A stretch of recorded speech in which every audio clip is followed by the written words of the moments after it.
Assalamualaikum warahmatullahi wabarakatuh. Salam sejahtera bagi kita semua. Perkenalkan, nama saya Tamara Auliar Sulan selaku moderator kelompok 2 yang akan memandu jalan debat pada hari ini. Sebelum kita memulai debat pada hari ini, alangkah baiknya kita berdoa terlebih dahulu. Berdoa menurut kepercayaan masing-masing, berdoa dimulai.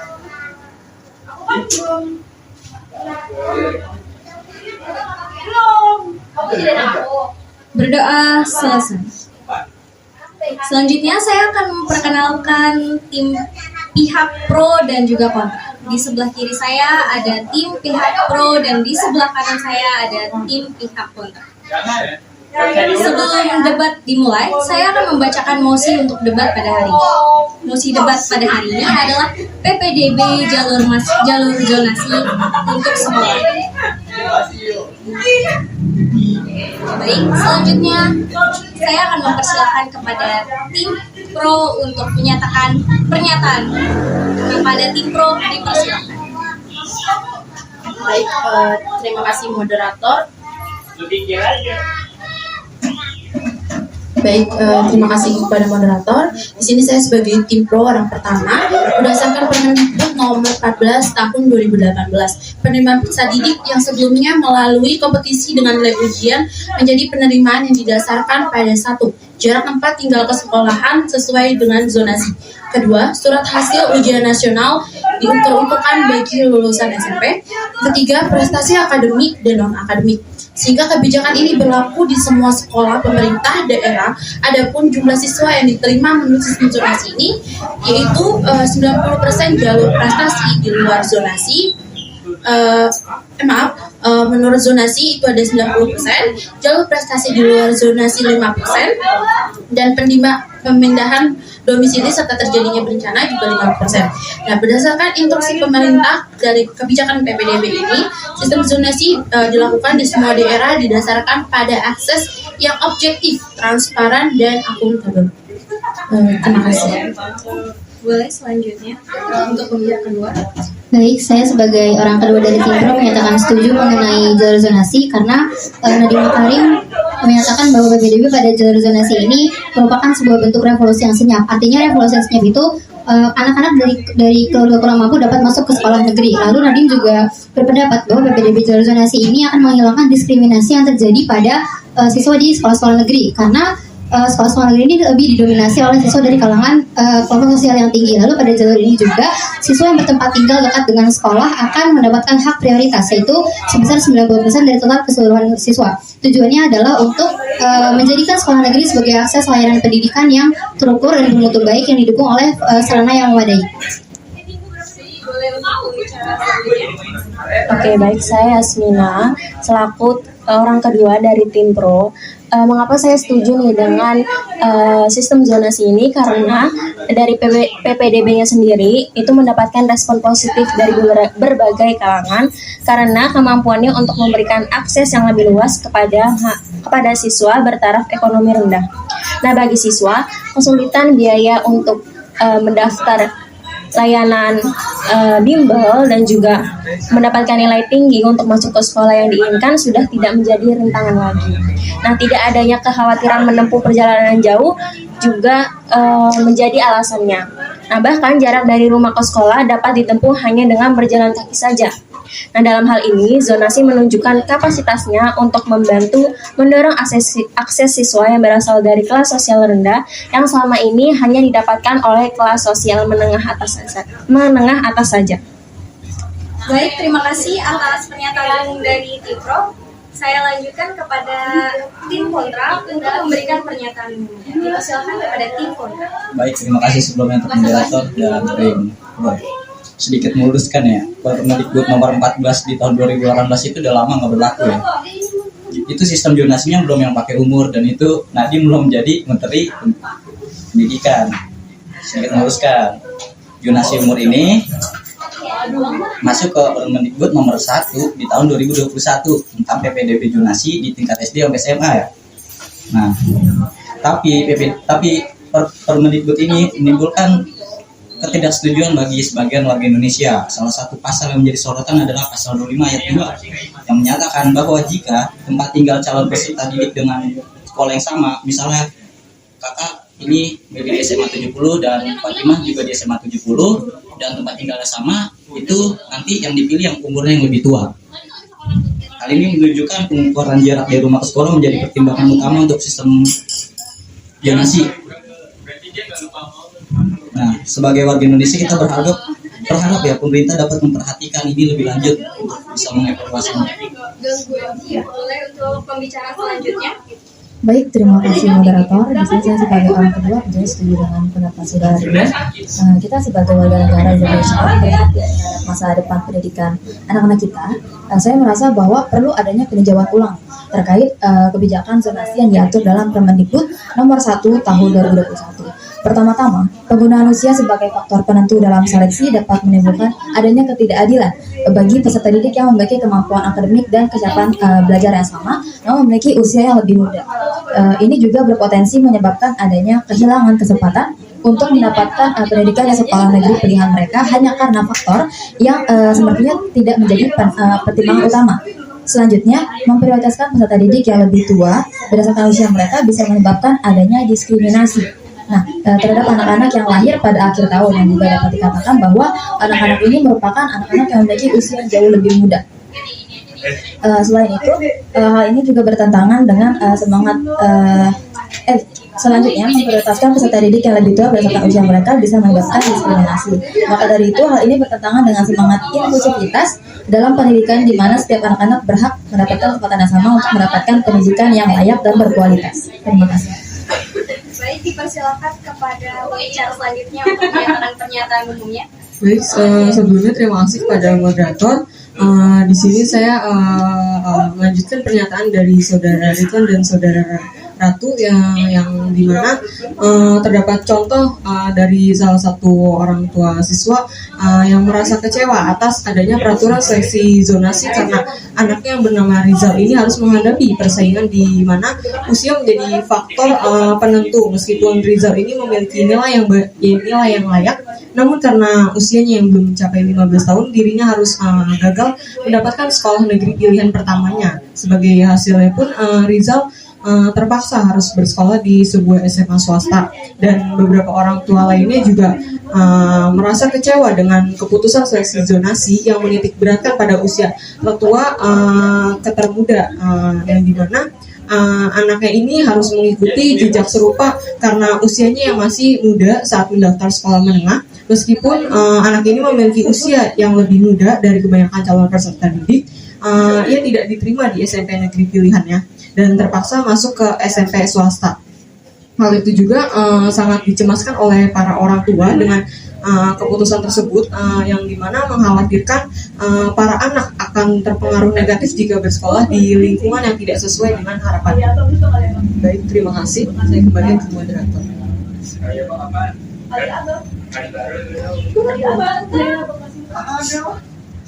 Baik, untuk selanjutnya saya akan memaparkan pertanyaan pertama terkait PPDB jalur zonasi untuk sekolah.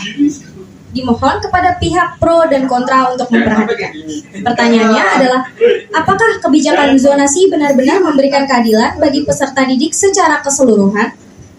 Di sisi lain, mengingat banyak kasus di mana peserta didik yang lebih muda mengalami kesulitan untuk mendapatkan sekolah negeri pilihan mereka. Dipersilahkan kepada tim pro untuk menyatakan pendapatnya terlebih dahulu. Baik, terima kasih moderator untuk pertanyaannya. Pertanyaan itu menurut saya sebagai tim pro dalam debat ini, kita percaya bahwa kebijakan sistem zonasi ini memiliki manfaat yang signifikan memang, dan tapi tim pro ini tetap buat pendapatnya bahwa sistem zonasi ini tetap memastikan akses yang lebih merata terhadap pendidikan. Jadi meskipun ada beberapa kasus di mana peserta didik yang lebih muda harus menghadapi kesulitan dalam memanfaatkan sekolah mereka untuk memilih sekolah negeri nantinya, hal ini harus dilihat sebagai bagian dari upaya untuk menciptakan keadilan sosial secara keseluruhan. Nah, Selain itu juga dengan adanya sistem zonasi ini, semua peserta didik memiliki kesempatan yang sama untuk masuk ke sekolah di wilayah mereka tanpa memandang status sosial dan status ekonomi mereka. Selain itu juga sistem zonasi membantu mencegah konsentrasi peserta didik berprestasi tinggi di sekolah-sekolah khusus yang dapat meningkatkan kesetaraan pendidikan secara keseluruhan. Dan saya sekali lagi menegaskan sebagai tim pro, kita percaya bahwa kebijakan sistem zonasi ini adalah langkah yang dipikirkan terlebih dahulu dan mungkin akan menjadi kami sebagai tim pro akan menjelaskan lebih lanjut bahwa memang sistem ini adalah sistem yang tepat untuk menciptakan lingkungan pendidikan yang lebih adil dan inklusif bagi seluruh peserta didik. Baik, dipersilakan kepada pembicara selanjutnya untuk menyatakan argumen.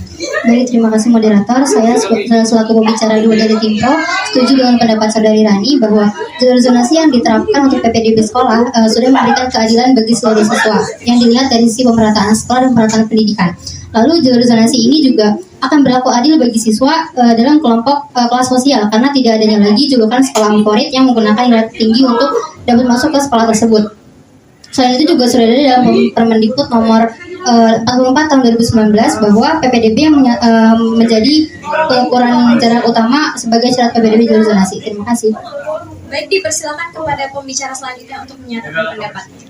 Baik, sebagaimana tadi pendapat dari saudari Rani dan juga saudari Najma, tentunya sistem zonasi ini memastikan setiap daerah atau wilayah memiliki akses yang merata terhadap fasilitas pendidikan. Dengan memprioritaskan siswa yang berada dalam zona sekolah, sistem ini bertujuan untuk mencegah terjadinya konsentrasi siswa di sekolah-sekolah yang lebih terkenal di daerah perkotaan maupun pedesaan, sehingga membantu memperkecil kesenjangan antara sekolah-sekolah di daerah perkotaan maupun ke perdesaan. Dikembalikan ke moderator. Baik, terima kasih kepada tim pro. Saya lanjut kepada tim kontra untuk menyatakan pendapatnya terkait pertanyaan pertama. Terima kasih sebelum moderator. Tadi ya, memang sistem zonasi itu ada bagus ya, di mana terjadi sebuah pemerataan ya, dimana dulu kayak di sekolah-sekolah negeri ya, di SMA 3 atau di SMA 10, di SMA 3 orang-orang kayak di kelas 1 yang bisa ya, nggak mungkin kan orang-orang dari kampung bisa masuk 70 juga itu kan nggak mungkin, jarang ya. Tapi di zaman zonasi ini ya, banyak orang-orang ya yang dari kampung sebelahnya, yang dulu orang dari daerah Bintaro yang kaya, sekarang tinggal di situ bisa masuk 70. Tapi ya ada ironisnya ya, itu mungkin di kota ya gitu ya, tapi di untuk beberapa daerah seperti di daerah-daerah terpencil ya, itu di kelurahan dan di kabupatennya itu belum tentu ada sekolah negeri. Dan itu kalau jalur zonasi di situ persaingan jadi agak ketat. Nah, menurut data dari Kemendikbud sendiri ya, emang Kemendikbud sendiri sudah membangun 10.000 sekolah ya selama 3 tahun ini. Namun itu nggak sebanding sama jumlah desa di Indonesia yang berkisar 70.000. Keberadaan sekolah negeri yang tidak merata di berbagai daerah ini menciptakan ketidaksetaraan akses terhadap pendidikan. Nah, kemudian kita juga tahu data dari Bappenas ya, bahwa dana pendidikan kita itu besar ya, 20 triliun. Tapi pemerataan sekarang di mana pemerintah itu bisa melebihkan malah mengkurangkan. Kalau waktu itu kan tetap 20 triliun ya, tapi sekarang udah enggak ya. Dan di mana 20 triliun itu harus dibagi-bagi ke daerah lain. Ditambah nanti ya kalau misalnya jadi makan siang gratis ya, di mana makan siang gratis itu dananya dari BOP, ya udah makin untuk pembangunan di daerah-daerah terpencil juga makin seret ya. Dan sistem zonasi di daerah terpencil juga menurut saya kurang rata jadinya kira. Selain itu juga masalah sumber daya ya. Guru-guru itu di SMA negeri di Jakarta sekarang ya, itu kaget ketemu murid-murid yang tidur di kelas, yang jarang masuk, yang kalau dibilangin ngeyel. Waktu itu di sekolah-sekolah negeri favorit, guru bilang ini anaknya nurut segala macam. Dan terjadi juga pengurangan mahasiswa yang masuk ke universitas negeri. Ya itu mungkin ditambah oleh. Baik, dipersilakan kepada pembicara selanjutnya untuk menyampaikan pendapatnya. Baik, terima kasih moderator. Selain dengan yang telah disampaikan oleh saudara Ridwan, saya ingin mengingatkan bahwa adanya kasus pemalsuan alamat dan manipulasi zonasi dalam sistem penerimaan peserta didik baru atau PPDB. Masih terdapat banyak tantangan yang harus dihadapi dalam menjaga keadilan dan integritas proses seleksi ini. Pertama-tama, kasus pemalsuan alamat di Bogor dan manipulasi titik koordinat jalur zonasi di Bekasi menunjukkan adanya celah dalam sistem yang dapat dimanfaatkan oleh pihak-pihak yang tentunya tidak bertanggung jawab. Hal ini tidak hanya merugikan siswa yang domisili di zona tersebut secara resmi, namun juga menciptakan ketidakadilan bagi siswa lain yang seharusnya mendapat kesempatan yang sama dengan siswa tersebut. Selain itu, praktik pemalsuan alamat dan manipulasi zonasi juga merusak adanya integritas sistem PPDB secara menyeluruh. Masyarakat akan kehilangan kepercayaan terhadap proses seleksi yang seharusnya adil dan transparan. Jika kasus-kasus seperti ini terus terjadi, maka kepercayaan tersebut pun akan hilang. Hal ini dapat mengakibatkan ketidakpuasan dan konflik di antara orang tua siswa, sekolah, dan pihak terkait lainnya. Pemerintah perlu juga untuk meningkatkan transparansi dan akuntabilitas dalam proses PPDB tersebut. Informasi mengenai kriteria seleksi, prosedur, dan mekanisme pengawasan juga harus tersedia secara jelas dan mudah diakses oleh masyarakat manapun, dan dengan demikian maka akan lebih sulit bagi para pihak-pihak yang tidak bertanggung jawab tersebut untuk melakukan manipulasi terhadap data ataupun proses seleksi seperti itu. Terima kasih. Baik, boleh dilanjut untuk pembicara yang tidak menyampaikan pendapat. Baik, sebelumnya terima kasih kepada moderator. Saya izin melanjutkan memperkuat argumen yang sudah disampaikan oleh Saudara Ridwan dan Saudari Ratu, yang dimana data dari Lentera Pendidikan dan Komisi Perlindungan Anak Indonesia atau KPAI menyoroti beberapa isu serius terkait sistem zonasi pendidikan di Indonesia. Praktik penitipan anak di daerah lain agar mendapat zonasi sekolah favorit merupakan contoh nyata dan bagaimana sistem zonasi dapat dimanipulasi untuk kepentingan pribadi. Nah, hal ini tidak hanya tidak adil bagi anak-anak yang benar-benar berdomisili di zona tersebut, tetapi juga menciptakan ketidaksetaraan akses pendidikan, yang dimana anak-anak yang seharusnya mendapatkan prioritas dalam penerimaan ke sekolah tersebut menjadi terpinggirkan oleh praktik yang tidak etis tersebut. Selain itu juga aduan yang diterima oleh KPAI terkait anak-anak yang tidak bisa bersekolah karena terkendala sistem usia dan juga zonasi menunjukkan adanya potensi diskriminasi terhadap anak usia muda yang memiliki hak belajar. Sistem zonasi yang tidak fleksibel tersebut dapat menghambat akses pendidikan bagi anak-anak yang mungkin memiliki potensi dan minat belajar namun terhalang oleh aturan usia tersebut. Dalam menghadapi isu-isu tersebut, langkah-langkah konkret perlu diambil oleh pemerintah dan stakeholder terkait permasalahan tersebut, yang dimana pertama-tama perlu dilakukannya evaluasi menyeluruh terhadap sistem zonasi pendidikan untuk mengidentifikasi dan mengatasi celah-celah yang memungkinkan terjadinya praktik tidak adil seperti penitipan anak. Kemudian juga penegakan hukum yang tegas juga diperlukan untuk menghindari praktik manipulatif yang merugikan anak-anak yang berhak mendapatkan sebuah pendidikan. Selain itu juga perlunya reformasi dalam sistem usia dan zonasi juga harus dipertimbangkan. Sistem yang lebih fleksibel dan inklusif dapat membantu mengatasi hambatan akses pendidikan bagi anak-anak yang mungkin terpinggirkan oleh aturan usia dan tidak memperhitungkan kebutuhan individu. Mungkin cukup sekian dari saya. Saya kembali kepada moderator. Terima kasih.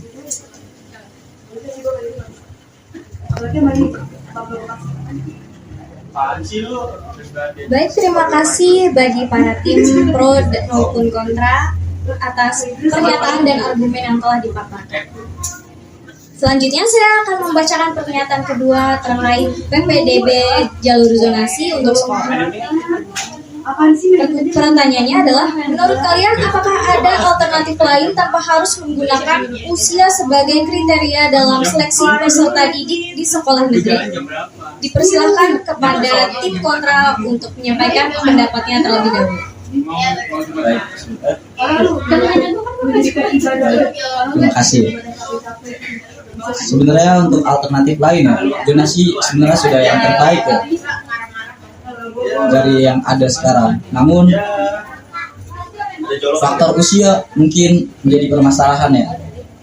Kita bisa sebenarnya ya, yang usianya di atas itu kita bisa dibedakan ya, dimana dia bisa sekolah di SD, walaupun kita SMA atau SMA ya, itu tawaran dari saya, dimana nanti dia sekolah di sore hari atau malam hari.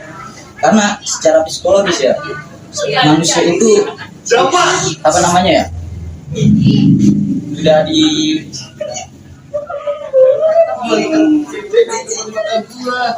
Pokoknya secara psikologis orang yang berbeda umur ya itu nggak bagus pokoknya untuk perkembangan tumbuh anak, karena pemikiran orang tuh beda.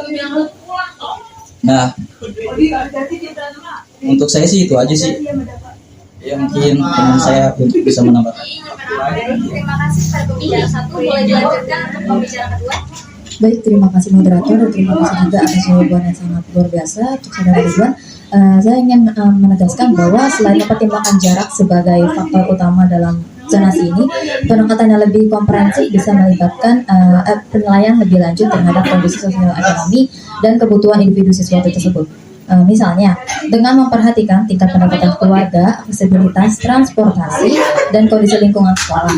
Nah, dengan melakukan cara ini, maka peserta didik dari latar belakang prasejahtera dan daerah tertinggal tetap dapat memiliki kesempatan yang adil untuk masuk ke sekolah negeri layaknya dengan peserta didik lainnya. Seperti itu. Baik, terima kasih kepada pembicara dua. Boleh dilanjut ke pembicara tiga untuk menyampaikan argumennya. Baik, sebelumnya terima kasih kepada moderator. Saya izin memperkuat tanggapan dari saudara Ridwan dan saudari Ratu yang sudah disampaikan. Mungkin dapat diadakan evaluasi menyeluruh terhadap sistem zonasi pendidikan merupakan langkah penting untuk mengidentifikasi celah-celah yang memungkinkan praktik tidak adil seperti penitipan anak. Nah, hal ini juga menjadi masalah serius yang tidak hanya merugikan siswa yang berhak, tetapi juga merusak integritas dan kredibilitas siswa pendidikan secara keseluruhan. Oleh karena itu, diperlukannya langkah-langkah konkret untuk memperketat pengawasan terhadap alamat dan verifikasi data dari para siswa yang mendaftar. Kemudian juga pemerintah harus bekerja sama dengan pihak terkait untuk menerapkan sistem yang transparan dan akuntabel dalam proses zonasi pendidikan. Selain itu juga reformasi sistem usia dan zonasi juga sangat penting untuk memastikan bahwa setiap anak memiliki kesempatan yang sama untuk mendapatkan pendidikan yang layak.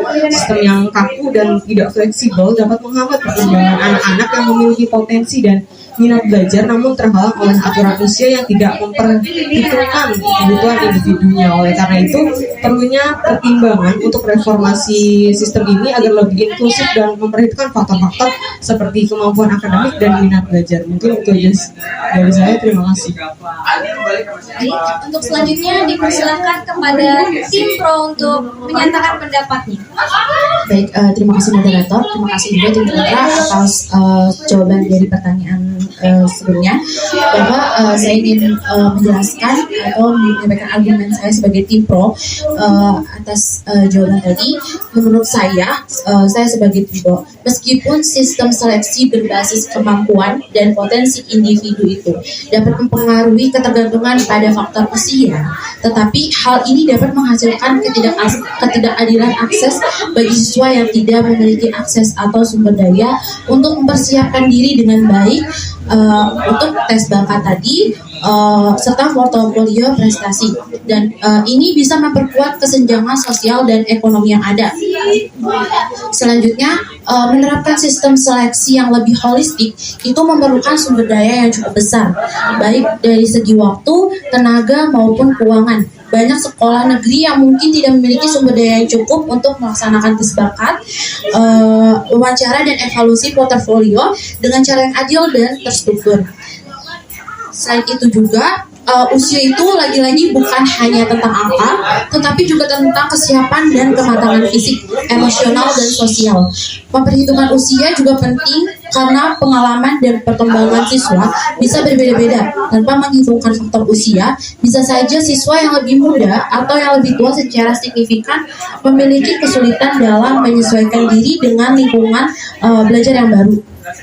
Selain itu juga yang terakhir, bantahan dari saya bahwa meskipun setiap siswa memiliki profesi yang unik, ada kebutuhan untuk menetapkan standar minimum bagi semua peserta didik agar memastikan bahwa mereka siap untuk mengejar peluang belajar di sekolah. Mengabaikan usia dalam proses seleksi tersebut dapat mengabaikan aspek ini dan mengakibatkan penurunan kualitas pendidikan secara keseluruhan. Dan terakhir dari saya, dengan demikian pertimbangan bantahan ini dapat dilihat bahwa mempertimbangkan usia adalah sebagai salah satu kriteria dalam seleksi peserta didik tetaplah penting dalam memastikan keadilan, keseimbangan, dan kualitas dalam pendidikan. Mungkin akan ditambahkan oleh rekan saya. Terima kasih. Baik, terima kasih kepada pembicara satu. Boleh dilanjut kepada pembicara kedua. Baik, terima kasih moderator. Saya selaku pembicara 2 akan memperkuat pendapat dari Saudari Rani dan akan menanggapi tim kontra mengenai aksesibilitas transportasi dan keluarga prasejahtera. Jadi aksesibilitas transportasi itu juga sangat diperhatikan dalam jalur zonasi ini karena akan mengajak siswa dan orang tua untuk mengurangi penggunaan kendaraan dan polusi udara, yaitu dengan mengajaknya berjalan kaki menuju sekolah dan lebih memudahkan juga. Lalu keluarga prasejahtera itu juga dapat masuk ke sekolah negeri melalui jalur zonasi karena jalur zonasi ini akan mengurangi diskriminasi kelompok sosial pada siswa. Baik, terima kasih kepada pembicara kedua. Boleh dilanjut. Baik, menanggapi pernyataan tentang tim kontra soal reformasi sistem usia dan zonasi, tentunya sistem tersebut sudah bertujuan agar semua peserta didik dapat kesempatan yang sama untuk mendapatkan pendidikan yang layak.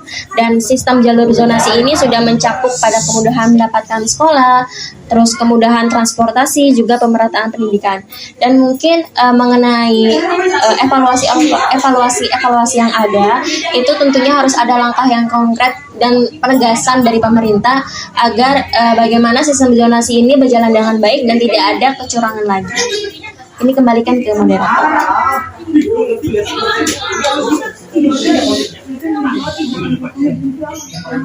Baik, terima kasih kepada tim pro maupun tim kontra yang telah menyatakan pendapatnya. Selanjutnya dipersilakan kepada kedua tim menyatakan closing statementnya, dimulai dengan tim kontra terlebih dahulu. Dipersilakan kepada tim kontra.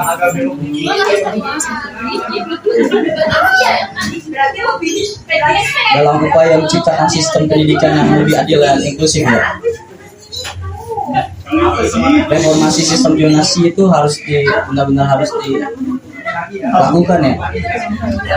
Dan langkah-langkah konkret memastikan bahwa setiap anak itu mempunyai kesempatan yang sama untuk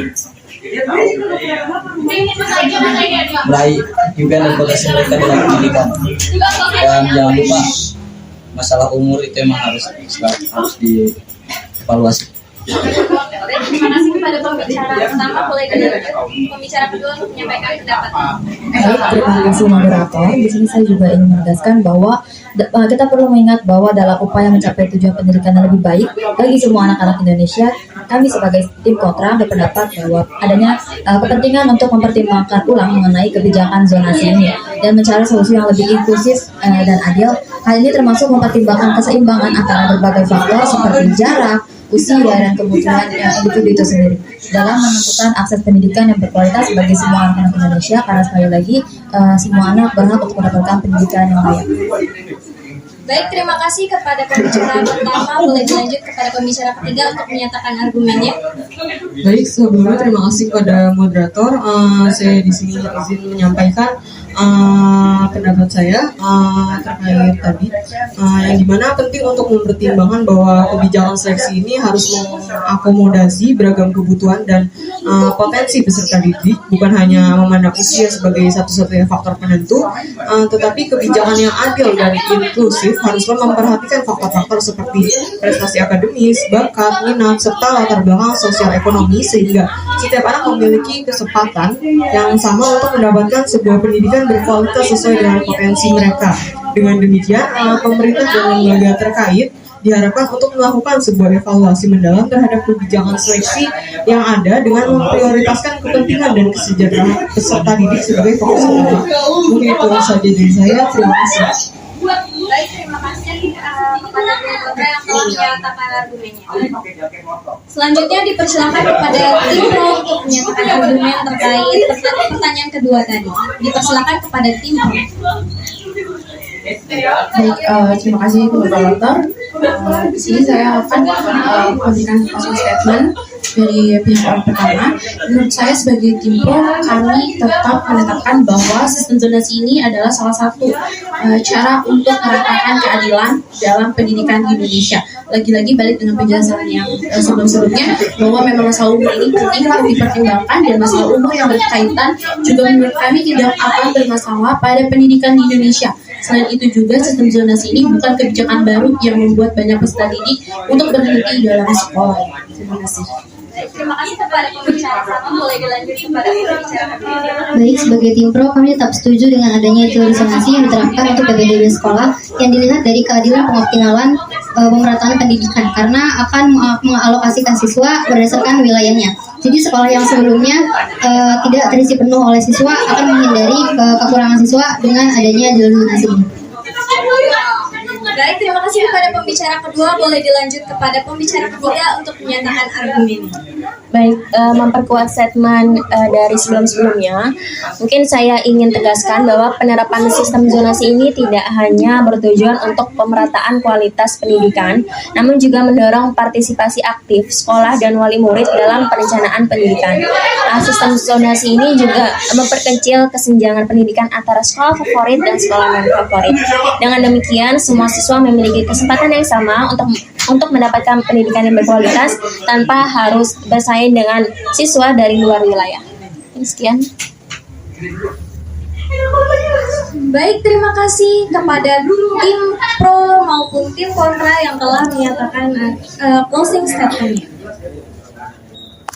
Baik, untuk debat berjudul PPDB zonasi, jalur zonasi pada hari ini kami tutup. Wassalamualaikum warahmatullahi wabarakatuh. Waalaikumsalam warahmatullahi wabarakatuh.